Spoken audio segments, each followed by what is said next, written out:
Once, when I questioned why he had gone ahead and made a family card for his parents without consulting me, Stephen burst into laughter. "They're my family, of course. They deserve a family card. Do you have a problem with that?" he asked. He continued, explaining that if I knew the warmth and support they offered him during his times of loneliness, I wouldn't question his actions. His response, laced with a confidence I hadn't encountered before, left me speechless. It dawned on me then. Had Stephen always been this assertive? He went on to say that I should put in more effort towards his family if I wanted to be fully accepted.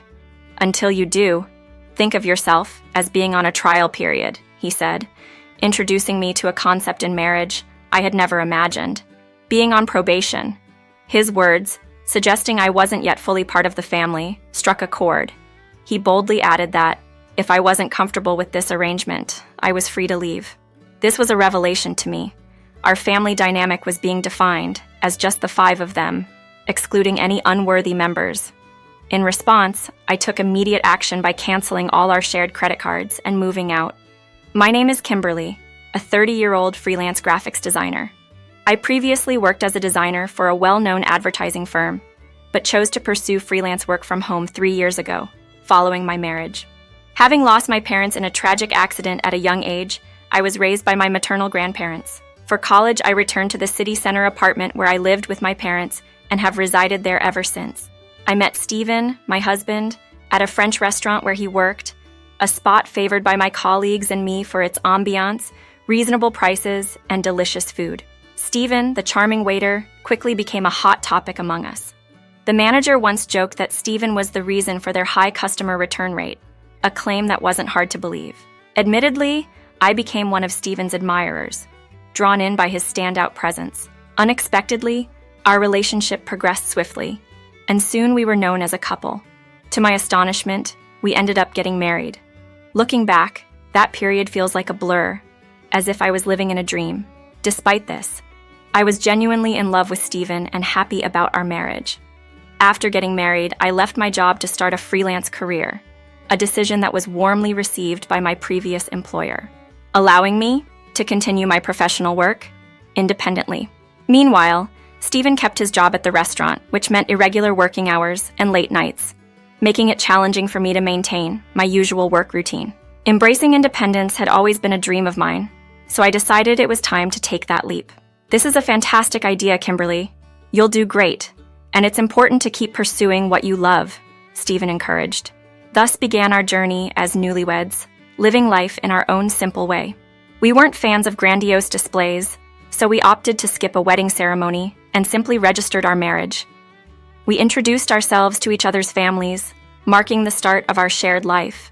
Stephen would head off to his job, and I balanced my work with managing the household duties. Despite our mismatched schedules, we made it a point to connect and share meals whenever possible. Life felt joyous and fulfilling, reinforcing my belief in the beauty of marriage. However, about a year into our marriage, Stephen dropped a bombshell that would change everything. "My family wants to visit. Is that okay?" he asked. Eager for the opportunity to bond with them, I welcomed the idea. Having lost my parents early, I looked up to Stephen's large family with admiration. But the reality was far from what I expected. When his family, consisting of 5 members, arrived, I was taken aback by their immediate sense of entitlement. "Hey, which room is mine?" Stephen's sister demanded upon arrival. At 35, she was 4 years older than both of us and worked at a local supermarket. Her blunt demeanor was a stark contrast to the polite introduction we had initially shared. Stephen's younger sister, 20 years old, accompanied her, but remained quiet, much like during our first meeting. I led them to the guest room and Stephen's parents to another room, hoping to make them comfortable. Yet, Stephen's sister soon announced, "Now that we're living together, you'll need to start looking after us properly."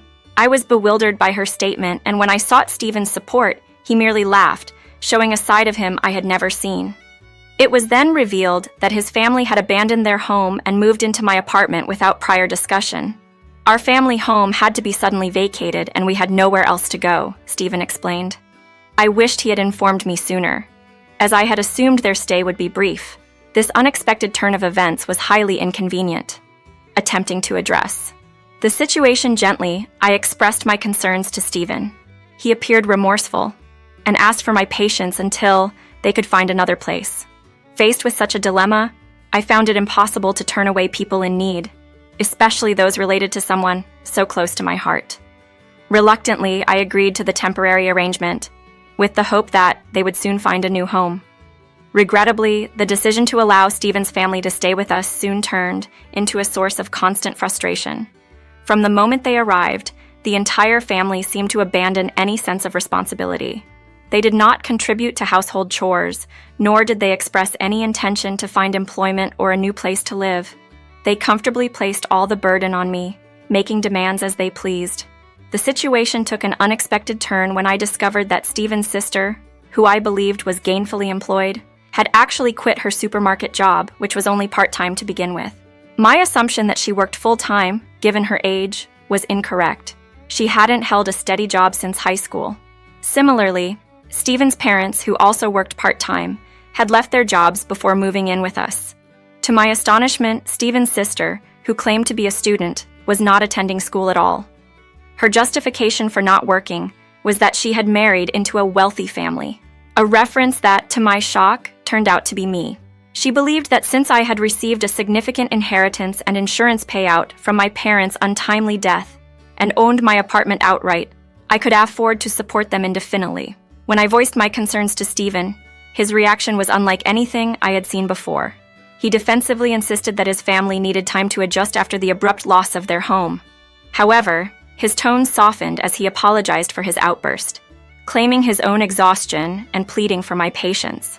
Looking back, I can see that Stephen had a way of manipulating situations to his advantage, using a mix of sternness and kindness. The situation only deteriorated from there. Stephen's family began to treat me, not as a member of the family, but as a servant, expecting me to cater to their every need and even provide them with money under the pretense of job hunting, a search that, I suspect, never actually took place. Any attempt to discuss this with Stephen was met with excuses and promises of improvement that never materialized. However, after some time, their requests for money began to dwindle, possibly because Stephen had intervened. Nonetheless, the funds I had provided were never returned. Then, 5 months into their stay, I discovered a startling issue. Our credit card bill had skyrocketed. Concerned about unauthorized charges, I reviewed the statement only to find that all the expenses were made using the family credit cards. The charges covered a wide range of purchases, from food and drinks to books and games, signaling a blatant misuse of our finances. This revelation was a clear indication of the extent of their disregard for our situation, further complicating our already strained living arrangement. Discovering the misuse of credit cards was just the beginning of a much deeper issue. Each unauthorized purchase, ranging from luxury brands to everyday items, was meticulously categorized, revealing that not 1 but 5 family credit cards had been issued under my name. Stephen had casually entrusted me with managing these, claiming it would simplify our finances and, without my consent, extended these privileges to his family. This move allowed them to bypass asking for cash, opting instead for direct charges and cash withdrawals from these cards. When I confronted Stephen about his decision to issue cards to his family without my permission, he dismissively justified his actions by saying it was to prevent complaints about their financial needs. His response was laced with entitlement, suggesting that I owed his family for taking me in during my time of need, a time that, in reality, never existed. His tone, arrogant, and unlike anything I had encountered before, left me speechless.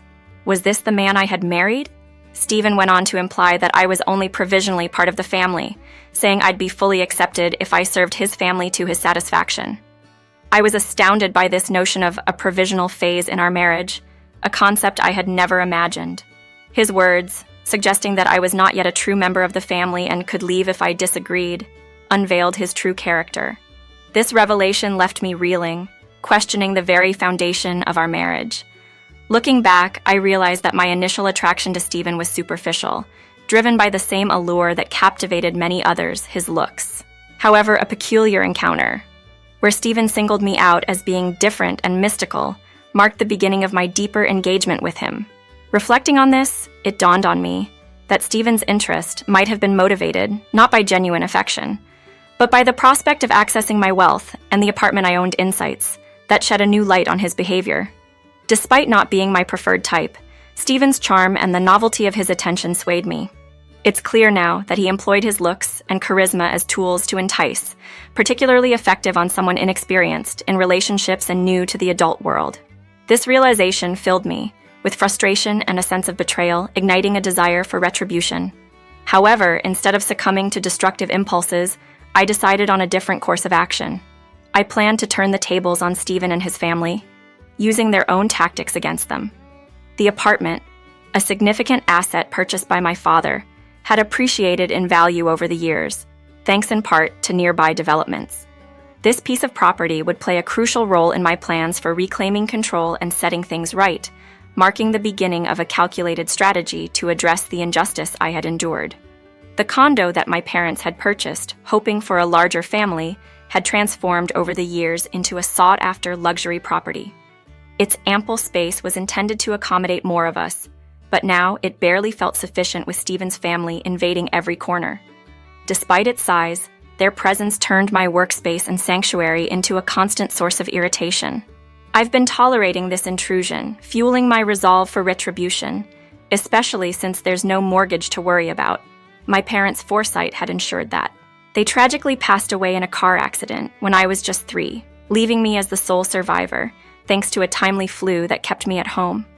The condo was fully paid off through the insurance that came with the mortgage, leaving me with only the maintenance fees and property taxes as ongoing expenses.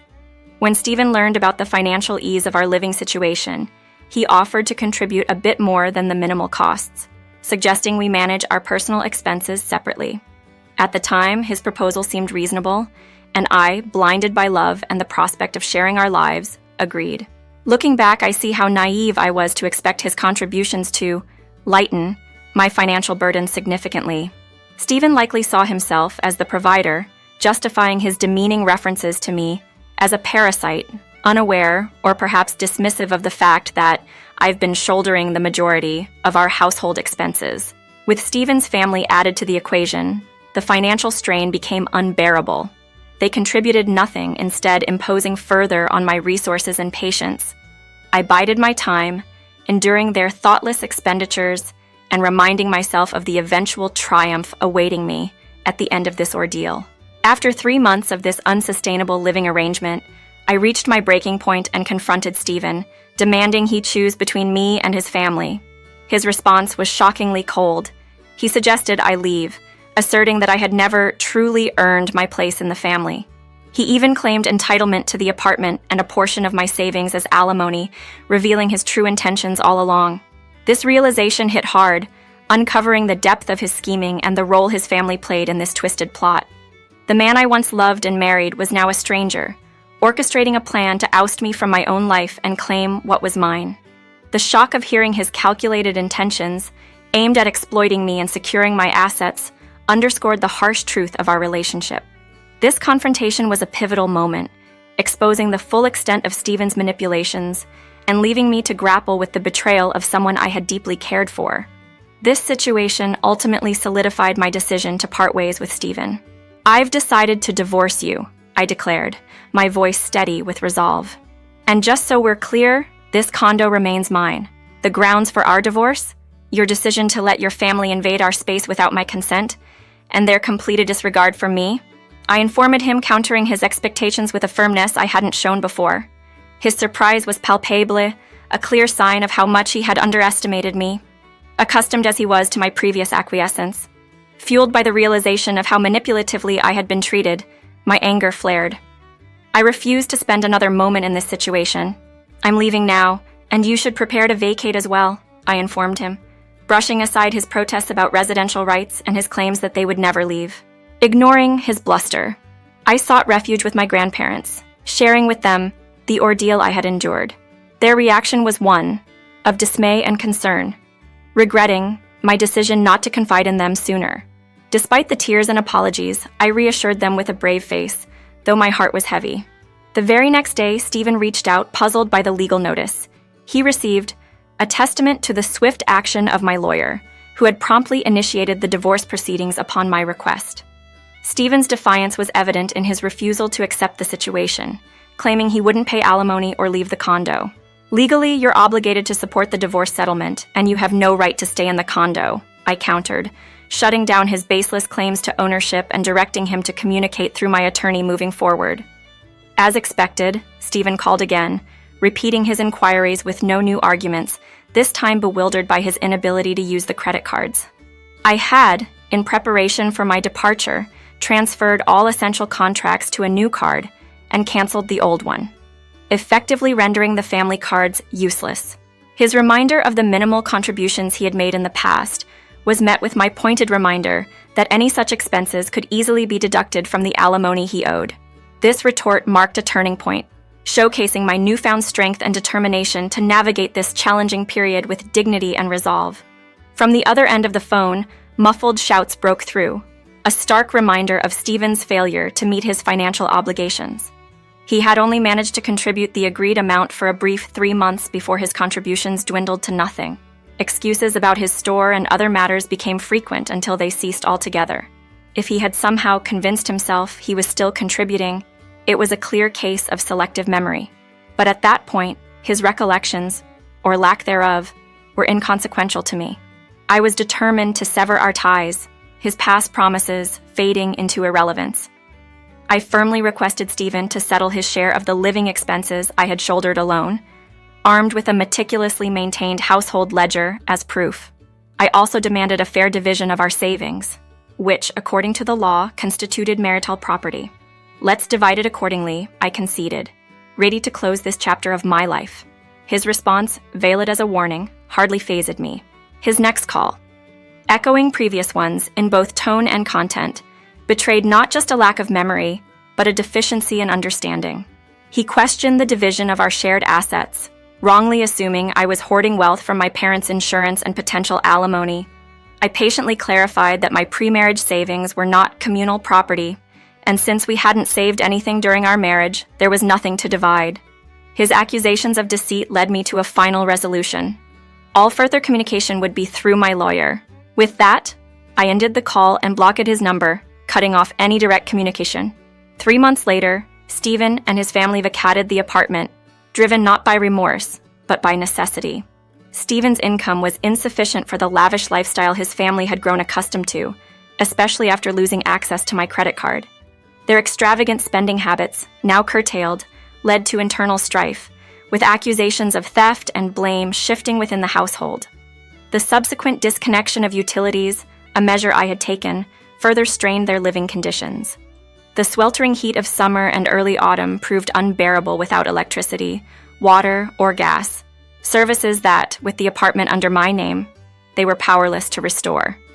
In the end, the inhospitable conditions forced them to leave, though their destination remains unknown to me.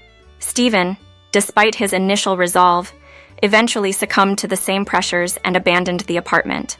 The divorce proceedings, surprisingly swift, were not expedited by any change of heart on Stephen's part, but by the culmination of circumstances that left him with no other choice. In the midst of our marriage, Stephen made the grave mistake of being unfaithful. He began pursuing another, seemingly confident he could easily replace me, boasting about the luxurious apartment located in a prime downtown area to attract young women. This occurred despite his family's presence in our home, a testament to his past behaviors, which they seemingly overlooked due to his attractiveness, a factor I had worried might lead him to such actions. Before leaving, I had the foresight to install cameras around the apartment, which recorded everything, capturing undeniable proof of his infidelity and disrespect. He not only invaded my personal space by moving his family in without my consent, but he also accumulated bills under a family card in my name, and to add insult to injury, he cheated on me. Armed with evidence, I demanded a substantial alimony payment. The sight of the figure drained the color from Stephen's face, and though he begged for another chance, reconciliation was the furthest thing from my mind. Faced with the prospect of legal action for fraud concerning the family card, he had no choice but to accept my terms, even if it meant borrowing heavily from his workplace to meet my demands. Now, with the divorce finalized, I'm contemplating my next steps while staying with my grandparents. The apartment, a legacy from my parents, holds sentimental value, but given the turmoil it's witnessed, selling it might be the best course of action. I believe my parents would understand, given the circumstances. My career as a graphics designer is on the upswing, offering a fresh start and the possibility of independence once more. For now, I'm content to rely on the support of my grandparents, drawing strength from their unwavering presence. This experience has taught me to look beyond surface-level attributes in a partner, seeking someone with whom I can truly share my life. Moving forward, I aim to approach relationships with caution, valuing genuine connection over mere appearance.